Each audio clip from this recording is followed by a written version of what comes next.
The chronicles of the Third Age of Vera speak of many kings. Kings of stone and kings of steel, who ruled with sword and fire. But this is the tale of a different king, whose reign was not etched in the ruins of castles, but in the endless scroll of a digital ledger. It is a legend forged in the chaos of the marketplace, a testament to a king who traded a world of spirit and jungle for a kingdom of logic and light. Herein lies his story from the first post to the last calculation. This is the Book of Cry. Dedication. For all who seek honest gold, sirs, Cry guide, Cry provide, gold pure, not filthy. This book is not written for kings nor for nobles, but for the farmers, traders, and wanderers who keep the world alive with sweat and hope.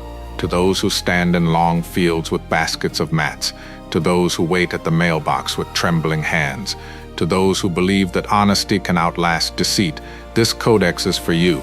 Here is preserved the story of Cry, born of jungle and stone, tempered by sea and light, crowned not by throne but by ledger. His words are jagged, broken, yet they shine brighter than gilded lies.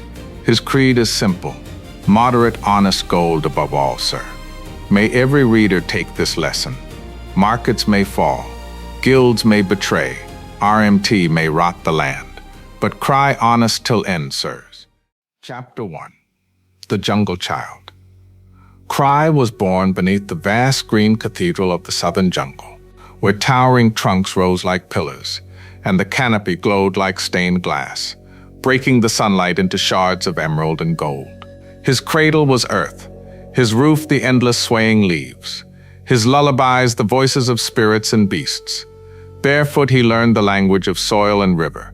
He laughed with monkeys, high and shrill, and fell silent with rivers, deep and endless. His games were with shadows, his tutors the rustle of leaves.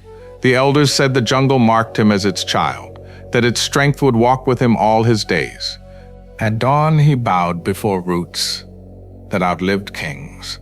At dusk he traced tracks of beasts with a reverence equal to prayer. When others saw dirt, he saw scripture. And though he was but a boy, the jungle already whispered, this child would not measure life in spear or in fruit, but in weight and value. Within him stirred something the forest could not explain, a hunger not only to live, but to reckon, to account. The jungle gave him laughter, but also planted a seed, that one day he would measure worth not by leaf or paw print, but by coin. Chapter 2. The Stranger and the Big Blue. One day, from beyond the horizon, there came a pale stranger. His boots were too clean for mud, his tongue too sharp for jungle ears, his eyes filled with wonders the tribe could not name. He spoke of lights without flame, of nights banished with switches, of machines that carried men through the sky. He told of markets greater than villages, where streets were paved with stone and weighed down with wealth. Cry's people listened in awe, but also in fear. His parents, humble yet hopeful, looked upon their son with trembling hearts. With tears they pressed Cry's hands into the stranger's. Go, they whispered, find what lies beyond the green. Cry stepped upon the ship and for the first time saw the Big Blue. The ocean roared like a beast larger than the jungle, endless and holy. His heart was torn between awe and terror. He clung to the side, every wave a promise of death or destiny. The jungle had been his cathedral. The ocean became his crucible. Sir, Cry rise, Cry go. Honest gold wait beyond Big Blue, sirs. Chapter 3. The Shed of Light. When at last the ship docked, the stranger led Cry through villages of stone, streets wider than rivers, and finally to a hut of wood, plain and small, no greater than a hunter's shack. But inside, the stranger smiled and touched a switch. The night fled, the room filled with steady light, brighter than fire, warmer than moon. Cry's knees shook, his eyes burned, and tears ran down his cheeks. The boy who had bowed to roots now bowed before light itself. This my palace, Cry whispered, this Cry's gold. It was a shed, nothing more yet. To Cry it was a kingdom. Here was treasure not born of earth or beast, but pulled from the air by will alone. The jungle had taught him to bow. The shed taught him to command. No more waiting for dawn. No more fearing night. Cry had touched his first treasure of the new world, electricity. The seed planted in the jungle now burned like a flame. If light could be measured, stored, and sold, then so too could every treasure, and Cry knew he would weigh, he would trade, and he would rise. Chapter 4. The Vendor of Vice in Winstead. Under the banner of vice, Cry found a new hunt. The jungle had given him patience. The sea had shown him vastness. The shed had revealed light. But here among farmers, traders, and guild banners, he learned the greatest pursuit of all, moderate trade. For 16 hours each day, Cry stood in the square. His bare feet pressed the stone as though it were still the soil of his youth. His spears were now numbers. His traps, bargains, whispered low. He no longer stalked beasts through vines, but profit through ledgers. Coins spilled across his table like berries from a basket. Farmers bent under mats heavier than tusks, and Cry weighed them with reverence. He spoke to them simply. Sir, Cry pay pure, no scam, honest gold, sirs. And they returned, again and again. They returned. Vice gave him a stall, but Cry gave Vice its heart. His patience was legendary, his fairness unmatched. To those weary of cheats, Cry was stability. To those weary of chaos, Cry was order. The jungle had birthed a child, but in Winstead, that child became a vendor king. Chapter 5. Dreams of the Wild. Yet though his hands were busy with ledgers and his stall with coins, Cry never left the jungle behind. At night, when the mats were stacked and the books were closed, his dreams slipped away from stone streets back into the green cathedral. He dreamed of monkeys calling in the canopy, of rivers glistening silver at dusk. He smelled damp earth, felt roots twist beneath his feet, and heard storms singing above. But in these dreams, jungle and market merged. He stood atop a mailbox wrapped in vines. Farmers came to trade while parrots perched on their baskets. His ledger glowed like a lantern of fireflies.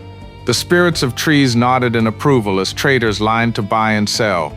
Cry woke each dawn sweating yet calm. His body lived in stone, but his soul remained wild. Chapter 6. The Campaign of Cry. Merchants schemed, guilds bickered, nobles plotted, but Cry discovered not only his market, but his voice. The jungle had taught him silence, but the square taught him speech. His words were jagged, broken, yet they carried more weight than any noble's smooth lies.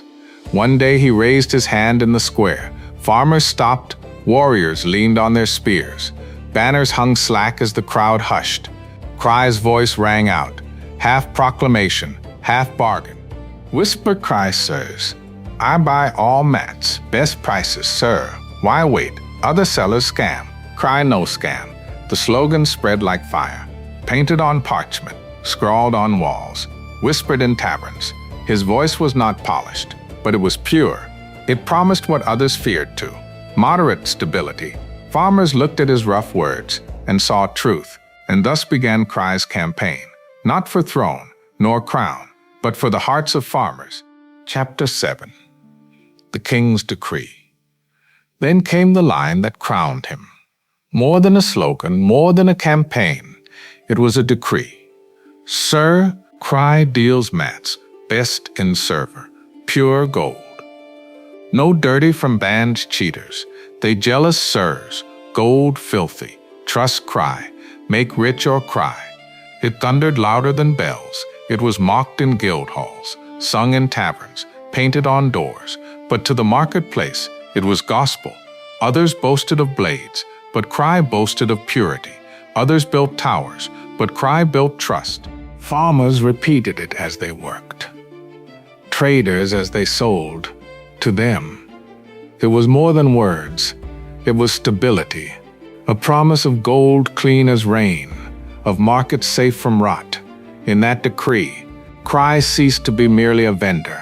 He was crowned a king, not with a circlet of iron, but with the faith of his people. Chapter 8. The Provider of Vera. Kings are tested, and so was Cry. Rivals slandered him, whispering that he bought sweat for pennies. Pola marched to crush his supply lines, spreading lies as quick as thieves. Chaos came at him from two fronts, deceit and violence. But Cry did not rage. Rage was wasted. Rage was feelings. Instead, he opened his ledger. To him, lies were bad data, feelings bad investments. Only facts had weight. Only numbers endured. To the farmers he said, "They both want your pockets empty. But Cry offers gold now. Choose with brain logic, not lies and fear." And they listened. They walked past Pola's blades, past the jeers of rivals, and laid their mats at Cry's mailbox. The bronze box, once a simple tool, shone brighter than any fortress. It was not defended by walls, but by trust, not garrisoned with soldiers, but with farmers who believed Cry had become more than a vendor. He was the provider of Vera. Chapter 9. The Jungle Hunt. That night, Cry called home, across distance and time. He spoke to his parents. They asked if he had eaten, if he had survived, if the great cities had not swallowed him whole. Cry's answer was soft, but unshakable. "I had good hunt today, Papa," but his hunts were no longer for boar or bird. His prey was profit, his spear the ledger, his net the marketplace. His father may not have understood, but he smiled, because the words were the same. Whether it was fish from a river or gold from a ledger, the truth did not change. Cry provided. And in that truth, the jungle child had never left. He was still the boy who filled baskets, still the son who brought food to his people. Only now, his hunt filled the pockets of a city. Chapter 10, The People's Mayor. Cry's vision grew wider. He promised peace through gold, not through blades. He swore he would buy peace, not fight wars. In Winstead Square, he spoke with the gravity of both priest and merchant. Facts, not feelings. Peace through gold. Farmers nodded. Traders whispered. Rivals mocked. But even rival leaders bent, for they saw the wisdom of his reign. To bribe an enemy was cheaper than to bury a friend. To pay for peace was richer than to waste in war. Cry stood before the people, not as noble, not as warlord, not even as guildmaster, but as their mayor. His throne was the mailbox, his scepter the ledger, his crown the faith of farmers.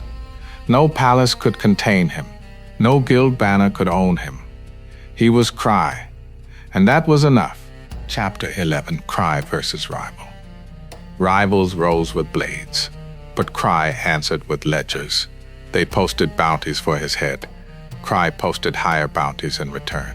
Enemy make war, Cry make coin. To him, conflict was nothing but another market. Enemies were bought with fear, friends bought with gold.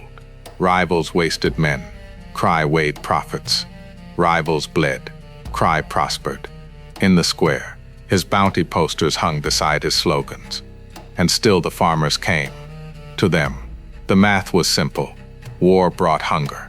Cry brought gold. Rivals swung swords. But Cry stacked ledgers. And so it was said, where others shed blood, Cry shed no tears, for he had already bought the future. Chapter 12, Facts Not Feelings. It became Cry's eternal doctrine. Farmers, traders, even rivals repeated it like scripture. Facts not feelings, gold not war. Cry stood armored in the square, ledger in one hand, coins at his feet. Around him, swords clattered uselessly. Hearts broke, guilds schemed, banners tore. But numbers endured. He declared to all, feelings were weakness, while gold was truth. Emotions swayed, but facts did not bend. Tears dried, but coin weighed the same in every hand. And so he became not just a vendor, not just a mayor, but a prophet of balance. To follow Cry was to follow numbers. To deny him was to starve. The words spread beyond Vera's borders, etched in ledgers, whispered in taverns, carved into stones. Franton Glotworth, think not with heart, but with ledger, sir. Chapter 13, The Provider's Legacy. Time passed, and Cry's legend grew. He was no longer simply the boy of the jungle. the vendor of vice, or the mayor of Winstead. He was the provider, armored and eternal. He stood in the square. In one hand he held his glowing ledger, in the other a basket brimming with food and gold. Around him townsfolk bowed, farmers wept, and children touched his boots for luck. He whispered into the wind, not to the people, but to his Father, as though distance and death could not silence him. I had good hunt today, Papa. Cry provide, always. No one doubted him, for though war raged, though rivals schemed, Cry endured. His name was carried on banners and whispered in markets. In Vera there would always be war, but as long as Cry stood, there would always be gold. Chapter 14. The Fall of the Mailbox. But corruption does not sleep. For 16 hours each day, Cry stood guard at his mailbox. He raised prices, stockpiled mats, kept markets stable with his iron creed. Yet RMT spread like poison. Gold was twisted, warped, conjured out of nothing by cheaters. Even as Cry held the largest legitimate reserves in Vera, even as Vice was the richest honest guild, they could no longer keep pace. The value of true gold collapsed under the weight of filth. Griefers came. They stood upon his mailbox, blocking trades, laughing. They parked their mounts in spite. Farmers wept, unable to reach him. Cry did not break. He did not rage. Instead, he spoke with finality. Filthy gold, dirty gold, sirs. Mine pure, sirs. But remember, Cry honest till end, sirs. Then he destroyed his own mailbox, not with malice, but with defiance. He chose protest over corruption, silence over scam. His reign ended not in defeat, but in dignity. It became his epitaph, the last words of the honest vendor. Chapter 15. Legacy of the Farmer. But his creed endured. Among the many who once farmed under Cry's shadow was Doffy, a humble worker of soil and mats. He had tilled for years, sweating in the fields, carrying baskets heavy enough to break lesser men. At last he came to Cry, not in rags, but in shining armor bought with his own honest gold. He stepped before the mailbox, bowed his head, and said, "Mr. Cry, thank you. I found my fortune beneath your shadow." Cry looked upon him with pride, his voice heavy as stone, yet warm as fire. "Doffy rises from dirt. Sirs, all from honest gold." The people who witnessed this moment spoke of it as scripture. Doffy was not simply a farmer. He was proof that Cry's creed was more than words, proof that honest gold could raise men from rags to riches. From that day, the name Doffy was written in the margins of the codex, not as a king, not as a vendor, but as the farmer who carried Cry's shadow into wealth. Chapter 16. The First Post. Before markets roared, before slogans spread, Cry stood alone in Winstead with nothing but mats upon his back. The nobles laughed. The guilds ignored him. He had no stall, no banner, no guild hall, only a bronze mailbox, crooked and half forgotten, left by builders who had long abandoned it. Cry placed his wares upon it, not upon velvet, not upon tables of oak, but on that simple box. And the people came, farmers with baskets, wanderers with scraps, warriors with spoils. They came not for crowns nor crests, but for the honesty in his voice. Cry, "Sir, gold pure here, no scam.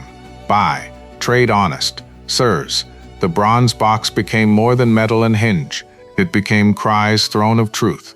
From that day, the mailbox was no tool. It was an altar. Chapter 17. The Stone Beneath. The elders whispered that the mailbox did not rest on dirt, but upon ancient stone, a foundation from ruins long buried. They said the stone itself had chosen Cry, that no cheater or scammer could stand upon it without stumbling. Cry himself said little of myths, yet he never left the box, through rain, griefers and guild threats. He stood, and none could move him, for it seemed the stone itself held him firm. Mailbox stand, Cry stand. Sir, honest gold cannot move. Farmers bowed before it. Children touched its bronze for luck. Rivals tried to topple it, but their hands faltered. For to stand upon the stone was to stand in Cry's shadow, the shadow of honest trade. Thus the mailbox was relic, altar, throne, and Cry became not just provider, not just vendor, but prophet of the stone. Appendix I. Propaganda posters. Cry's words did not remain in ledgers alone. They were written on walls, painted on banners, shouted in taverns. Farmers carried them as charms, traders as prayers. Pitch not feelings, gold not war, sirs. Make rich or poor, sirs. Cry honest till end, sirs. Filthy gold fall, pure gold stay, sir. What others called slogans, his followers called scripture. They were rallying cries, reminders that in a world of cheats, one voice still rang true. Appendix 2. The Farmer's Testament. From the earliest days of Cry's market, farmers came to him weary and poor. They worked his fields, filled his baskets, and carried their mats to his stall. Among them was Doffy, whose name now lingers in the Codex. Doffy labored long. He earned honestly. He brought mats when others sold to cheats. And at last, he stood before Cry in gleaming armor, his voice steady with gratitude. I am finally done farming. I was able to buy everything I need. Thank you, Mr. Cry, sir. So it was said. The farmers of Cry not only filled his vaults, but found fortune themselves. They became proof that Cry's creed was no hollow slogan. It was a path, from dirt to riches, all with honest gold. Colophon. Thus ends the Codex of Cry. Compiled in the year of Vera, by hands who believed in markets over war, ledgers over lies, and honesty over filth, here is written the story of Cry. Child of jungle, sailor of sea, keeper of light,